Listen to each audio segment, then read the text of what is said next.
Sir ఎవరైనా నువ్వు back door నుంచి వస్తున్నావు? సార్ ఇంకా 5 minutes టైం ఉంది సార్. తీసుకోండి sir please. Aadhaar 4th card, page లో ఉంది సార్. స్థానికుల సంతకాలు 8th పేజ్ లో ఉంది sir. Documents okay. Thank you sir. ఎందుకే ఫోటో తీస్తున్నావు? ఊరికనే సేఫ్టీకి సార్. Smile please. ఒక మంచి పౌరుడిగా నేను ప్రజాసేవని న్యాయంగా చేస్తానని ప్రతిజ్ఞ చేస్తున్నా. ఇలా చూడు, పైన కిందకి తెచ్చాం, ఇక్కడ నుంచి పాతాళంలోకి తొక్కేస్తాం. నేను ఒకటి చెప్పనా? ఏంటి? ఒకటి ముందుకు వస్తే ఇంకోటి వెనక్కి వెళ్తుంది. ఏంటది? ఇది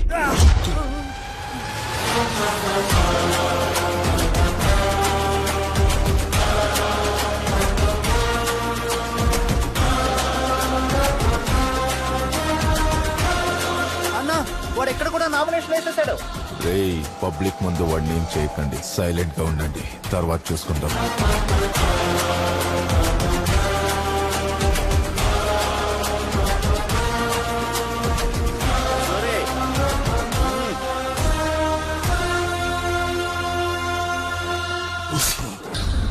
అన్నా, కన్నా వాడిని పొడి చేస్తాడు. నువ్వు సావు తమ్మి, లివర్కి తగలకుండా పొడిచిన. నువ్వు ఎమ్మెల్యే కావడానికి ఇదొక ప్లస్ పాయింట్. నాకు రాజకీయం తెలియదు, నేనొక రౌడీనని అన్నాడు వాడు. రాజకీయ నాయకులు పుట్టేదే రౌడీల వల్ల అని మర్చిపోయినాడు. నేను జైలుకు పోతా, నువ్వు రెడీ అయి అసెంబ్లీకి పో. ఆల్ ద బెస్ట్ తమ్మి.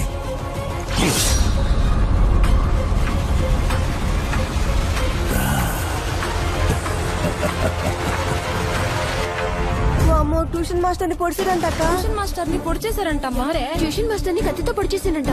గాని ఎమ్మెల్యేకి పోటీ చేస్తుండే కదా, గనకే పొడిచిరు. అయ్యో, మన ఓట్లు ట్యూషన్ మాస్టర్ కే వేద్దాం. రాష్ట్ర శాసనసభ ఎన్నికలకు నామినేషన్ వేయడానికి ఈ రోజు చివరి రోజు కావడంతో మల్కాజ్గిరి మరియు మేడ్చల్ నియోజకవర్గం నుండి నామినేషన్ వేయడానికి వచ్చిన ఇండిపెండెంట్ అభ్యర్థి విజయరాఘవన్ ని రూలింగ్ పార్టీ అభ్యర్థులు కొందరు కత్తితో పొడిచి చంపబోయారు. వాణ్ణలాగే వదిలేసుంటే ఒక కాన్స్టిట్యున్సీలోనే నిల్చునేవాడు. ఇప్పుడు 2 కాన్స్టిట్యున్సీల్లో నిల్చున్నాడు. క్యాండిడేట్ అయ్యాక వాణ్ణి పొడిచారు. ఇప్పుడు మీడియా మన పార్టీని వదులుతుందా? ఎలక్షన్ టైం, రిజల్ట్స్ వచ్చే వరకు కొంచెం తగ్గుండు. ఎలక్షన్ రిజల్ట్ వచ్చే వరకే వాడు ప్రాణాలతో ఉంటాడు. సీఎం గారు, మీరు భయపడకండి. రాష్ట్ర అసెంబ్లీలో గల 119 నియోజకవర్గ స్థానాలకు ఈ రోజు తెల్లవారుజాము నుండి పోలింగ్ మొదలైంది. ప్రజలు ఎంతో ఉత్సాహంగా తమ ఓటు హక్కును వినియోగించుకుంటున్నారు. ఈ రోజు సాయంత్రానికి 70 నుంచి 75% ఓటింగ్ నమోదు కావచ్చని ఓ అంచనా. ఈ శాసనసభ ఎన్నికల ఫలితాలను కౌంటింగ్ అనంతరం వచ్చే వారం వెల్లడిస్తామని ఈసీ తెలియజేశారు. ఏ అరుణ్ కుమారి, నీ కొడుకు ఎక్కడ దాక్కున్నాడు?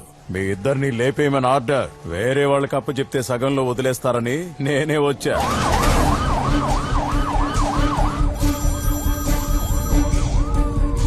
హలో సార్, ఒక బ్యాడ్ న్యూస్. మనం 100% గెలిచే ఇల్లందు నియోజకవర్గంలో ఈసీ ఓటింగ్ ఆపేస్తుంది. కావాలనే చేశారు సార్. అసెంబ్లీ ఎన్నికల ఓటు కౌంటింగ్ నడుస్తున్న ఈ టైంలో ఓ పార్టీ నాయకులు డబ్బులు పంచుతున్నారని ఇల్లందు నియోజకవర్గంలో ఎలక్షన్ కమిషన్ కౌంటింగ్ నిలిపివేశారు. వాళ్ళు ఖచ్చితంగా గెలిచే స్థానంలో ఓట్ల కౌంటింగ్ ఆపేయడంతో అధ్యక్షుడు రాజేంద్ర కుమార్ సభ్యులతో చర్చించడానికి పార్టీ ఆఫీస్కు బయలుదేరారు. ఎలక్షన్ కమిషన్ ఒక నియోజకవర్గంలో ఓట్ కౌంటింగ్ ఆపేశారు. దానివల్ల మీ పార్టీ ఓడిపోతుందంటారా?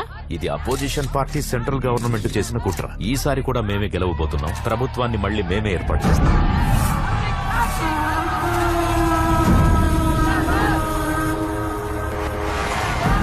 షాద్నగర్, ధర్మపురి, కొత్తగూడ, నగరికల్లలో 13 సీట్లలో వెనుకంజలో ఉన్నాయి సార్. కౌంటింగ్ స్టాటిస్టిక్స్ లో 2 పార్టీలు ఈక్వల్ సీట్స్ గెలుస్తారని వచ్చింది సార్. ఈ కాకమ్మ కథలు నాతో చెప్పొద్దు. లీగాలిటీస్ నాకు తెలుసు. స్టే ఆర్డర్ ఏమైంది? క్యాన్సిల్ అవుతుందా లేదా? ఏంటి, బాగానే వెళ్తుందిగా? ఇప్పటిదాకా బానే వెళ్ళింది, కానీ 25 నియోజకవర్గాల్లో అపోజిషన్ వాళ్ళకి ఓట్లు ఎక్కువ వచ్చాయి. ఇదే కంటిన్యూ అయితే ఆ 25 ప్లేసెస్ లో వాళ్ళ క్యాండిడేట్స్ గెలుస్తారు. మనకు 100 సీట్లు వస్తాయనుకున్నాం, కానీ ఇద్దరికి సేమ్ వచ్చేలా ఉన్నాయి. ఇద్దరికి సేమ్ సీట్స్ వస్తాయి. గవర్నమెంట్ ఎవరూ ఫామ్ చేయలేరు. మనం 58 లీడ్ లో ఉన్నాం, వాళ్ళు 58 లీడ్ లో ఉన్నారు. ఒక నియోజకవర్గంలో కౌంటింగ్ ఆపేశారు. ఇప్పుడు మిగతా 2 చోట్ల గెలిచిన వాళ్ళ సపోర్ట్ మనకు కావాలి. అప్పుడే మనం గవర్నమెంట్ ని ఫామ్ చేయగలం. వెంటనే ఆ గెలిచే ఇద్దరిని మన వైపుకి తెచ్చుకోవాలి. ఎవరు వాళ్ళు? విజయరాఘవన్. తెలంగాణ రాష్ట్ర శాసనసభ ఎన్నికలకు ఉత్కంఠంగా జరుగుతున్న కౌంటింగ్ లో ఇండిపెండెంట్ గా పోటీ చేసిన 145వ వార్డు ఎక్స్ కార్పొరేటర్ విజయరాఘవన్ తను పోటీ చేసిన 2 స్థానాలలోనూ ముందంజలో ఉన్నారు. విజయ రాఘవన్తో పోటీ పడుతున్న 2 పార్టీల ప్రత్యర్థులకు కనీసం డిపాజిట్లు కూడా రావడం లేదంటే విజయ రాఘవన్ కి ప్రజలలో ఆదరణ ఎలా ఉందన్నది మనకు అర్థమవుతుంది. ఎలక్షన్స్ లో పోటీ చేస్తున్న 2 పెద్ద పార్టీలు మెజారిటీని సాధించలేకపోతున్నాయి. సూర్య నుంచుంటే మీరు కూర్చుంటారా? రండి. అయోమయానికి గురి. ఇంచుమించు విజయాన్ని ఖరారు చేసుకున్న విజయ రాఘవన్ ఇప్పుడు ఏ పార్టీకి తన మద్దతిస్తాడన్నది మనం వేచి చూడాలి. మనం అతన్ని కన్విన్స్ చేసే లోపే అపోజిషన్ వాళ్ళు కన్విన్స్ చేయడానికి ట్రై చేశారేమో. ఒకసారి మన వాళ్ళతో ఫోన్ చేయించి చెక్ చేయించు. సార్, విజయ రాఘవన్ కి ఫోన్ ట్రై చేస్తున్నారు సార్. ఆల్రెడీ వాళ్ళు విజయ రాఘవన్ కి ఫోన్ చేశారంట సార్, కానీ తను పిక్ చేయలేదంట. మెజార్టీ రాని ఎలక్షన్ అని మీడియాలో న్యూస్ వస్తుంది సార్. గవర్నర్ టేక్ ఓవర్ చేస్తారని హెడ్లైన్స్ వస్తున్నాయి sir. Prime minister governor phone లో మాట్లాడుకున్నారు. గవర్నర్ చేతికి రూల్ వెళ్ళకూడదు, అపోజిషన్ కి పవర్ వెళ్ళకూడదు. అసలు మీ చట్టాలు ఏం చేస్తున్నాయా? సార్, వాళ్ళు ప్లాన్ చేసి స్టే ఆర్డర్ తెచ్చారు సార్. దాన్ని ఎలాగైనా క్యాన్సిల్ చేయొచ్చు, కాకపోతే ఒక వారం లాగేస్తారు. ఆ ఒక్క వారం పవర్ లో లేకపోతే ఏమైనా జరగచ్చు. ఆ విజయ రాఘవన్ 2 స్థానాల్లో లీడింగ్ లో sir. Malkajgiri made sir confirm గా గెలుస్తాడు సార్. పొజిషన్ ఏంటి సార్? సెంట్రల్ నుండి ఫోన్ వచ్చింది. విజయ రాఘవన్ కి ఫోన్ చేసి తనని ఎలాగైనా మన పార్టీలోకి లాక్కోమంటున్నారు. ఏంటయ్యా, ఒక పక్క మనం గెలవబోయే స్థానంలోనేమో కౌంటింగ్ ఆపేశారు, ఇంకో పక్క విజయ రాఘవన్ 2 స్థానాల్లోనూ గెలిచాడు. మన గవర్నమెంట్ చేయి జరగకూడదు. ఉన్న పెండింగ్ కేసులన్నీ పుటప్ చేసి సగం మందిని లాగేస్తారు. ఎంత అడిగినా ఇచ్చేద్దాం. పోయి ఆ విజయ రాఘవన్ తో డీల్ మాట్లాడు. అలాగే సార్. నేను ఇన్ని సంవత్సరాలు బయటికి రాకపోవడానికి కారణం సూర్యకిరణాలు తగిలి నా శరీరం మండుతుందని కాదు. నా శరీరానికి తగిలిన గాయం కన్నా నా గుండెకి తగిలిన పెద్ద గాయం ఏంటంటే ఈ ఊరికి నేనేం చేయలేకపోయానే అని. నా ఆశయాన్ని నువ్వు నెరవేరుస్తావని నేనింకా ప్రాణాలతో ఉన్నానురా. నేను పబ్లిక్ పార్టీ కోశాధికారిని మాట్లాడుతున్నాను తమ్ముడు. 2 నియోజకవర్గాల్లో గెలిచారు. కంగ్రాచులేషన్స్. మీకు 30 సీట్ పంపిస్తాం. క్యాష్ అయినా ఓకే, లేదా ఏ సిటీలో ఏ బ్యాంక్ అయినా ఓకే. మా పార్టీకి మీ సపోర్ట్ కావాలి. 30 కాదంటే 40, 50 అయినా పర్లేదు. ఓకేనా తమ్ముడు? ఇప్పుడు 50 తీసుకోండి. గవర్నమెంట్ ఫామ్ చేసాక ఇంకో 50 ఇస్తాం. మొత్తం 100 కోట్లు. ఓకేనా? మీరు చెప్పేది మెసేజ్లు పెట్టండి.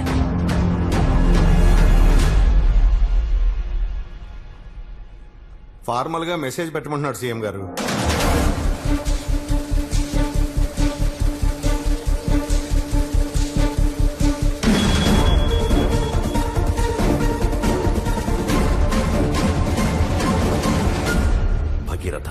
అతనికి మన పార్టీ వాళ్ళకేవో గొడవలున్నాయని చెప్పావు, అందుకే అతను రాజకీయాల్లోకి వచ్చాడన్నావు. ఇంతకేంటా గొడవ? కాలేజ్లో వాడిని సీటు నుండి తోసేశారు. ఆహా, అప్పుడు ఆ సీట్ నుంచి తోసేశారని ఇప్పుడు ఏ సీట్ అడుగుతున్నాడు తెలుసా? సీఎం సీట్ అడుగుతున్నాడు.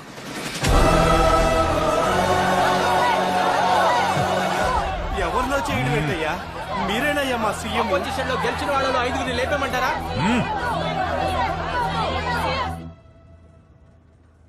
కౌంటింగ్ స్టాప్ చేసిన ఆ కాన్స్టిట్యున్సీలో మనమే గెలుస్తాం. కానీ ఆ స్టే ఆర్డర్ ని క్యాన్సిల్ చేయించి కౌంటింగ్ చేసే టైంకి మన గవర్నమెంటే ఉండాలి. గవర్నర్ రూల్ ఉంటే రిజల్ట్ ఎలాగైనా మార్చేస్తారు. అప్పటి వరకు 1 వీక్ 10 డేస్ పవర్ మన దగ్గరే ఉండాలి. నేను సీఎం అవ్వడం ముఖ్యం కాదు, గవర్నమెంట్ మనం ఫామ్ చేయడమే ముఖ్యం. ఏం మాట్లాడుతున్నారు సార్?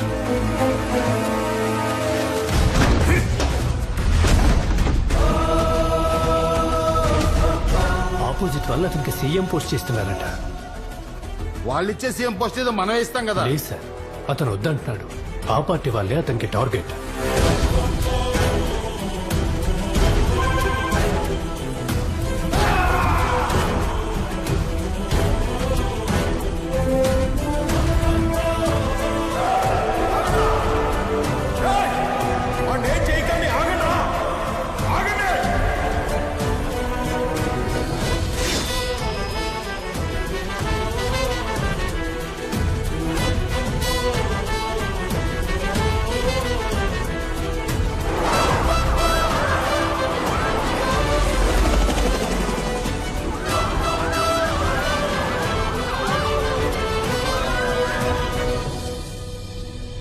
అమ్మా, బయటికి రామ్మా.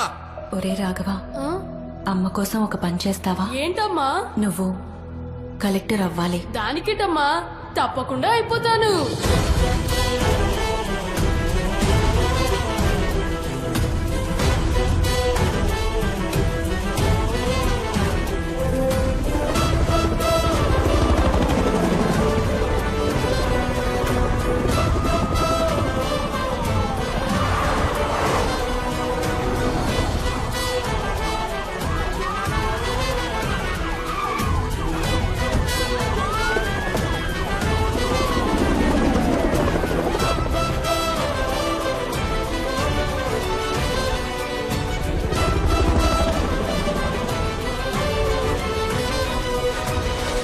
చేసిన తప్పులన్నిటికీ ఈ రోజు ముగింపు దొరకబోతుంది. వదలను నిన్ను. ఇంచు ఇంచు లెక్క తేలుస్తా. Arrest him.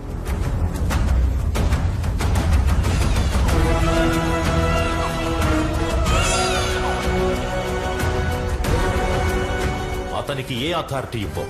అతను ఒక డమ్మి సీఎం లా పెట్టుకుందాం. అతనికి ఏ సైన్ పవర్ ఉండదు, ఏ అప్రూవల్ అతని దగ్గర ఉండదు.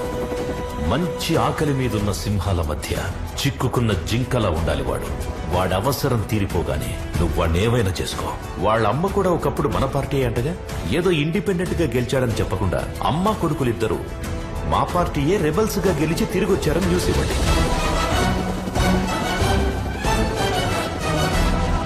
ఏంటి మిస్టర్ భగీరథ, నీకు బాగా తెలిసినవాడేగా, ఇంత దూరం తెచ్చుకున్నావు? సింపుల్ వ్యక్తే కదా. చూడ్డానికి సింపుల్ గానే ఉంటాడు, కానీ ఓడుము పట్టుకుంటే అస్సలు వదలడు. మామూలుడు కాదు, సాధించుకుంటే ఏది వదిలిపెట్టాడు. మహా ముదురువాడు. ఇక్కడికే వస్తున్నాడుగా, మీకే అర్థం